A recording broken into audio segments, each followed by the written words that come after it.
খুলনার কাউন্সিলর উনি কিভাবে এই হত্যাকাণ্ডটা কক্সবাজারে কেন হইল এবং এই হত্যাকাণ্ডের একটা প্রেক্ষাপট আছে। এই মেয়ে গোলাম রাব্বানী টিপুর সাথেই আসছেন এবং উনি হত্যাকাণ্ডেই টোপ হিসেবে উনি এই একটা কাজ করেছেন এবং যারা হত্যা মিশনে অংশগ্রহণ করেছে তাদেরকে উনি সংবাদ প্রেরণ বা যেটাকে বলে আমরা যে ইনফরমার হিসেবে উনি কাজ করেছেন। হত্যাকাণ্ডে যারা ব্যবহৃত হয়েছে কিলিং মিশনে অংশগ্রহণকারী এই 3 জনকে আমরা অ্যারেস্ট করাতে আমাদের তদন্ত আরও বেগবান হবে। বাকি পূর্ণাঙ্গ তদন্ত না করা পর্যন্ত অনেক প্রশ্নের উত্তর হয়তো আমরা এখন দিতে পারবো না। 8টা থেকে 8:30টার সময় আমাদের কক্সবাজারের সুগন্ধা পয়েন্টের সামনে সিগাল হোটেলের অপোজিট সাইডে একটা বিচ সংলগ্ন একটা হত্যাকাণ্ড হয় এবং এই হত্যাকাণ্ডে গোলাম রাব্বানী টিপু খুলনা 4 নম্বর ওয়ার্ডের সাবেক কাউন্সিলর, তাকে মাথায় আগ্নেয়াস্ত্র ঠেকিয়ে গুলি করা হয় এবং সেখানে উনি মানে পড়ে যায় মাটিতে এবং সেখান থেকে হসপিটালে নিয়ে গেলে তাকে ডাক্তাররা মৃত ঘোষণা করে। এই হত্যাকাণ্ডের পরপরই এটা একটা ব্যাপক চাঞ্চল্য সৃষ্টি হয় এবং ইলেকট্রনিক্স এবং প্রিন্ট মিডিয়া সহ ব্যাপক আলোচিত হয় সারা দেশে। তো আমরা কক্সবাজার জেলা পুলিশ এই হত্যাকাণ্ডের পরপরই আমাদের অফিসারদের নেতৃত্বে বেশ কয়েকটি টিম আমরা ভাগ করে বিভিন্নভাবে এই হত্যাকাণ্ডটাকে পর্যালোচনা করি। হত্যাকাণ্ডর পরপরই বিষয়টা একটু ক্লুলেস মনে হলেও আমাদের দক্ষ অফিসাররা এই ক্লুলেসটাকেই আসামি শনাক্তকরণ সহ এই কিলিং মিশনে যারা জড়িত ছিল তাদেরকে গ্রেপ্তারে সক্ষম হয়। আমরা গত পরশুদিন এই আসামিদেরকে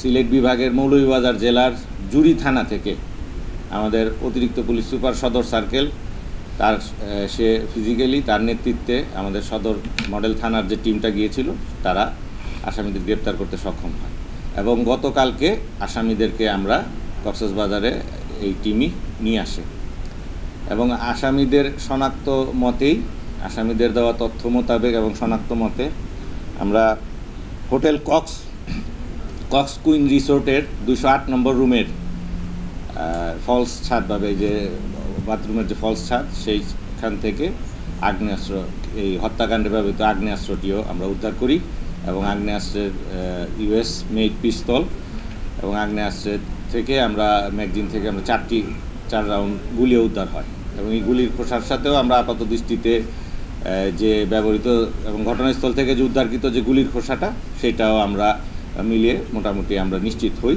যে এইটাই হত্যাকাণ্ডে ব্যবহৃত আগ্নেয়াস্ত্র। ক্যামেরায় ওয়াও, স্টাইল দেখাও, Xenon X21 পারলে ঠেকাও। তো হত্যাকাণ্ডটা নানাভাবেই মানে অনেকের মনে প্রশ্ন দিয়েছে যে খুলনার কাউন্সিলর উনি কিভাবে এই হত্যাকাণ্ডটা কক্সবাজারে কেন হইল এবং এই হত্যাকাণ্ডের একটা প্রেক্ষাপট আছে। আপনারা এমনি খুলনার যে জিওগ্রাফিক্যাল যে লোকেশন এবং যে খুলনা বেল্টের যে বিভিন্ন চরমপন্থী সহ বিভিন্ন মতাদর্শের যে বাহিনী যেমন পূর্ব বাংলা কমিউনিস্ট পার্টি এরকম বিষয়গুলো খুলনাতে কিন্তু এটা ব্যাপকভাবে আছে। তো এই হত্যাকাণ্ডের যদি আমরা প্রেক্ষাপট চিন্তা করি, হত্যাকাণ্ডে যিনি হত্যা করেছেন এই হত্যাকাণ্ড উনার যিনি শ্যুট করেছেন গুলি করেছেন তার নাম হচ্ছে শেখ শাহরিয়ার ইসলাম পাপ্পু। বিগত 2013 সালে এই পাপ্পুর চাচার হত্যাকাণ্ডে এই গোলাম রাব্বানী টিপু তার জড়িত থাকার যে এটা আছে এবং তাদের আমাদের মানে গোপন সূত্রে জানা যায় যে এই হত্যাকাণ্ডটা টিপু নিজেও ওই হত্যাকাণ্ডে ফিজিক্যালি উপস্থিত ছিল।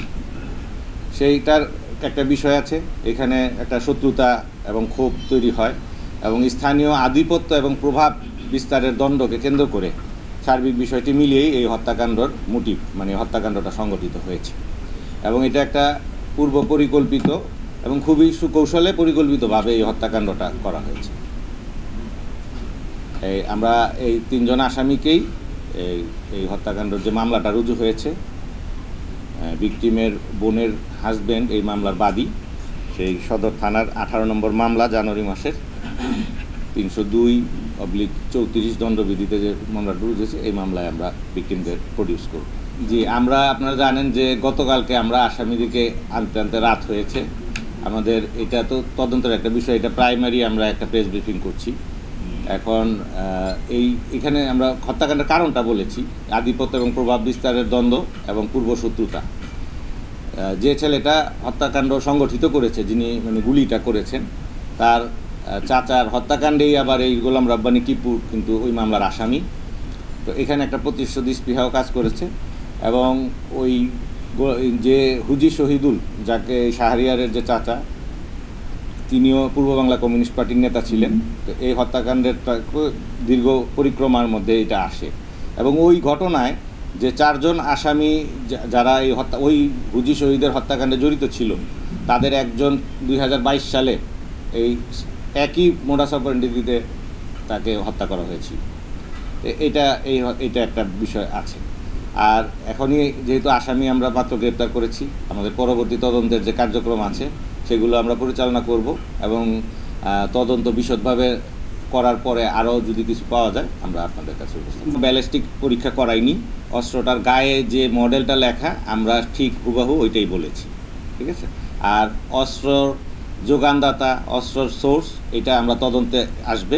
এটা আমরা প্রাইমারি, যেহেতু আজকে প্রাইমারি আসামি অ্যারেস্ট করার পরপরই যেহেতু একটা চাঞ্চল্যকর ঘটনা, সারা দেশেই এটা মিডিয়াতে ব্যাপকভাবে প্রচারিত হয়েছে, আমরা প্রাইমারিভাবেই হয়েছি। তদন্ত বলা যেতে পারে যে 9 তারিখে ঘটনার পরপর তদন্ত শুরু হলেও আসামি আমরা হাতে পেয়েছি এবং যে হত্যাকাণ্ডে যারা ব্যবহৃত হয়েছে, কিলিং মিশনে অংশগ্রহণকারী এই 3 জনকে আমরা অ্যারেস্ট করাতে আমাদের তদন্ত আরও বেগবান হবে। বাকি পূর্ণাঙ্গ তদন্ত না করা পর্যন্ত অনেক প্রশ্নের উত্তর হয়তো আমরা এখন দিতে পারবো না এবং কিছু প্রশ্নের উত্তর আমরা তদন্তের স্বার্থেই আমরা দিব না, এটা তদন্তের বিষয় আছে। আর এই 3 জনই তখন কক্সবাজারে উপস্থিত ছিল এবং এই মেয়ে গোলাম রাব্বানী টিপুর সাথেই আসছেন এবং উনি হত্যাকাণ্ডেই টোপ হিসেবে উনি এই একটা কাজ করেছেন এবং যারা হত্যা মিশনে অংশগ্রহণ করেছে তাদেরকে উনি সংবাদ প্রেরণ বা যেটাকে বলে আমরা যে ইনফরমার হিসেবে উনি কাজ করেছেন এই ভদ্রমহিলা। আর ওনারা 3 জনই এখানে ছিলেন। এই শাহরিয়ার ইসলাম পাপ্পু, উনি হুজি শহীদুলের ভাতিজা এবং উনার নিজের পূর্ব বাংলা কমিউনিস্ট পার্টিতে সম্পৃক্ততার আমরা এখন পর্যন্ত ওই রকম আমাদের হাতে কোনো তথ্য প্রমাণ নেই। আর গোলাম রসুল যে আসছেন, এটা পাপ্পুর সহযোগী হিসেবে আসছেন এবং তারা একই মানে মেন্টালিটি এবং একই মতাদর্শী বলা যেতে পারে, যেহেতু তার বন্ধুর পারপাস সার্ভ করার জন্য এসেছেন। এবং এই হত্যাকাণ্ডে আরও বেশ কয়েকজনের এখানে কক্সবাজারে অবস্থানের পাওয়া যায়। আর যে বিষয়টি আছে যে উনার সাথে আরেকজন ওয়ার্ড কাউন্সিলর আসছেন, আমরা তার অবস্থানটা এবং তার আসার কারণটা আমরা খতিয়ে দেখছি, এটা তদন্তের মাধ্যমে পাওয়া যাবে। এবং কক্সবাজারের একজন বুট্টু নামের একজন গ্রেপ্তার আছে এই সন্দিগ্ধ হিসেবে, আমরা তার কোনো সম্পৃক্ততা আছে কিনা এটাও আমরা তদন্তে খতিয়ে দেখব।